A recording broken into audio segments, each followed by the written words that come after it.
세금은 이익에 비례해서 나온다고 말씀을 드렸잖아요. 이익을 건드리지 않고 이익은 많이 나오면서 세금을 줄일 수 있는 그런 방법 있어요. 그게 바로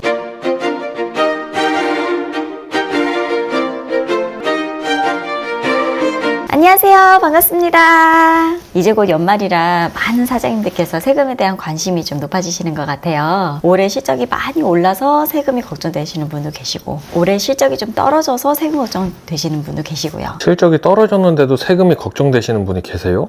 그럴 수 있습니다. 사장님들께서 매출 실적이 떨어지시면은 오히려 더 세금이 많이 나오는 경우도 생겨요. 매출 실적이 떨어졌는데도 세금이 오히려 더 많이 나온다고요? 이거 이해가 되지 않는데요? 매출 실적이 떨어져도 결국 세금은 이익에 비례해서 내는 것이거든요. 매출 실적이 떨어지면 사장님들께서 상대적으로 좀 위기감을 느끼시고 허리띠를 졸라매시는 경우가 좀 많이 있는 것 같아요. 뭐 그렇게 되잖아요, 사람이. 즉 지출을 줄이는 경우가 많죠. 그래서 생각했던 것보다 과도하게 지출을 많이 줄이시면은요, 오히려 이익이 많아져서 세금이 많이 나오는 웃지 못할 해프닝도 벌어지기도 합니다.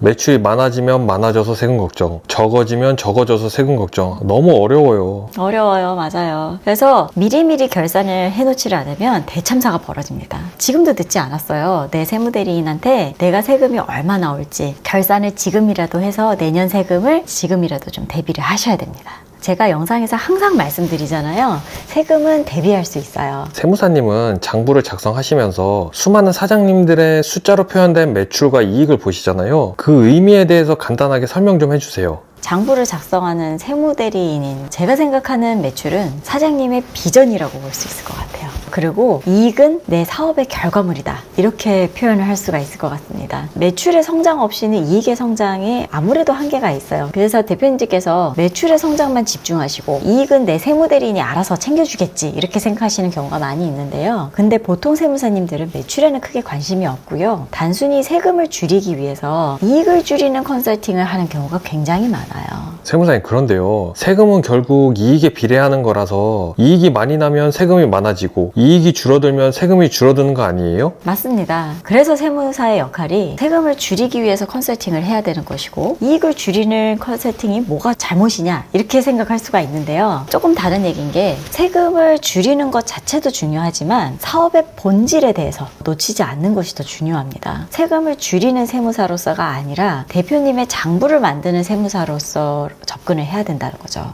결국엔 장부를 만들어서 세금 신고를 하는 건데 그게 뭐가 다른 거예요? 장부를 만드는 세무사로서의 접근은 세금을 줄이는 세무사보다 더 넓은 의미의 세무사의 역할이라고 저는 생각을 해요. 무슨 얘기냐면, 대표님이 사업을 하면서 장부를 만드는 게 단순히 세금 계산을 하기 위해서 만드는 거는 아니라는 것이죠. 사업을 하시면서 장부가 쓰이는 곳이 금융기관 대출에도 영향을 줄 수가 있고, 정부기관 아니면 대기업 입찰에 이런 데도 영향을 줄 수가 있어요. 더 길게는 사업을 언젠가 매각하실 수도 있잖아요. 그렇게 매각할 때 매각 가치에도 영향을 주는 것이에요.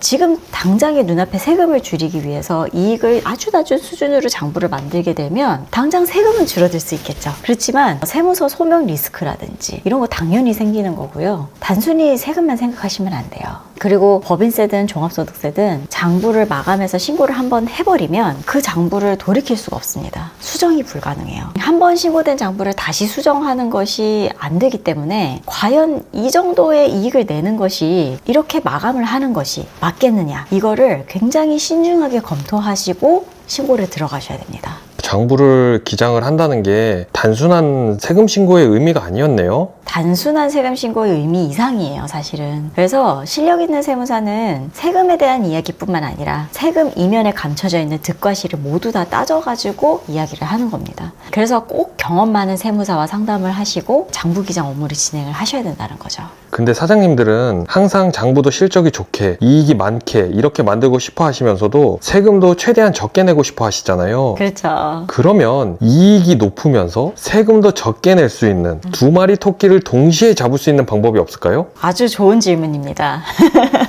그게 기술이죠, 그죠? 세금은 이익에 비례해서 나온다고 말씀을 드렸잖아요. 이익을 건드리지 않고 이익은 많이 나오면서 세금을 줄일 수 있는 그런 방법 있어요. 그게 바로 세액공제와 세액감면입니다. 저희 청원세무회계가 이런 세액공제 감면 전문이에요. 이런 혜택은 각각 사장님들 상황에 따라서 적용시킬 수 있는 것들이 천차만별입니다. 그래서 처음 상담할 때부터 저희는 자세하게 여쭤보고 지금 이 상황에서 절세를 시킬 수 있는 공제감면이 어떤 것인지를 다 검토를 해드리고 있어요. 상담하실 때부터 내가 이런 것들이 적용이 가능했구나, 내가 이렇게까지 세금이 줄어들 수 있었겠구나, 이걸 실감하실 것 같아요. 그 부분은 자신 있습니다. 이제 2023년도 얼마 남지 않았습니다. 아직도 세금 대비를 못하신 사장님들이나 세금에 대한 방향성을 좀 못 잡고 있으신 것 같다라고 생각을 하신다면 저희 청와세무에게는 세금 큐레이터로서 사장님들 입장에서 절세와 장부 두 마리 토끼를 다 잡아드릴 수가 있으니까요. 언제든지 편하게 연락 주시면 될 것 같습니다. 오늘은 여기까지. 감사합니다.